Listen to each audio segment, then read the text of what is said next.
Okay, and let's look at this one, and we're talking about ratios and proportional relationships. That's the topic for this question.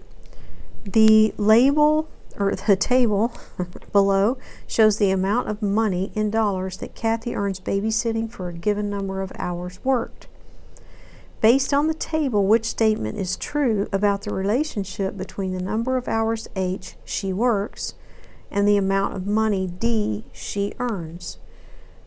Okay, so let's look at the answers real quick.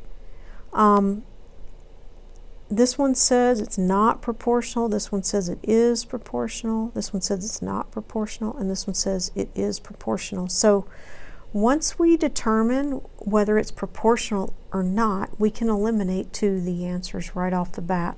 So that's another reason why I like looking at the answers. And it also tells us what we're looking for here.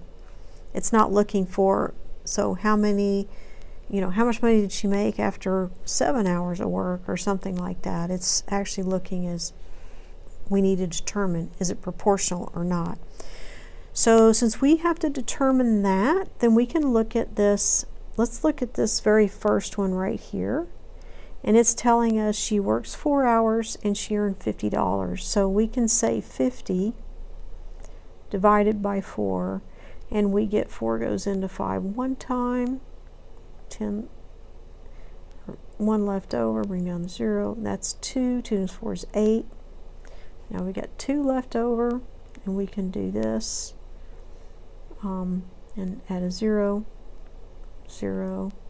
And 4 goes into 25 times. So in this instance, she makes $12.50 an hour. Now we can use that value. If these are proportional, then we can use $12.50 to determine the rest of them. So let's go ahead and say $12.50 times 5. Notice I'm leaving the 0 off of here because I don't really need it. If you like to have it there, that's perfectly fine. So 5 times 5 is 5, 2. 2 times 5 is 10, 12. 5 times 1 is 6. And now we bring over our decimal 1. And we get 6250, and that is also proportional. So this is times 1250 as well. Now, I assume the last two are also the same, but let's go ahead and test them out. So 6 times 1250. I'll go ahead and add the 0 so you can see what that looks like.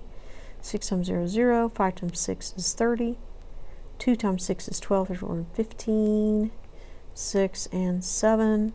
And we count over 2. 1, 2. So we end up with $75, which is correct. All right, one more. We've got 9 times 1250. So I'm going to leave off that 0 this time. Multiply by 9. 5 times 9 is 45. 2 times 9 is 18. Actually, we went 22. And 9 times 1 is 9, 10, 11. 11. And we go over one decimal, and we get 112.50. Boom. So now we know these are proportional. So we can mark through A and we can mark through C. Now we got a 50-50 chance if we were just to guess. Okay. So let's read through these and see what they say and see what we think. Okay, so it is proportional because the ratios between the values of D and H, which is your earnings and your hours, are the same for each pair. And that looks good to me because they are. The ratio between the values of D and H, so it's always the number of hours times 1250 is equal to the earnings. So that looks good. D, it is proportional because the values of H increase by the same amount from one pair of values to the next. Well, that's actually not true because it goes 4 to 5, 5 to 6, and then 6 to 9. But even if they did, that's not a reason to say they're proportionate, right? It has to be tied to this earnings. So that means our answer is D, or B, I mean, not D.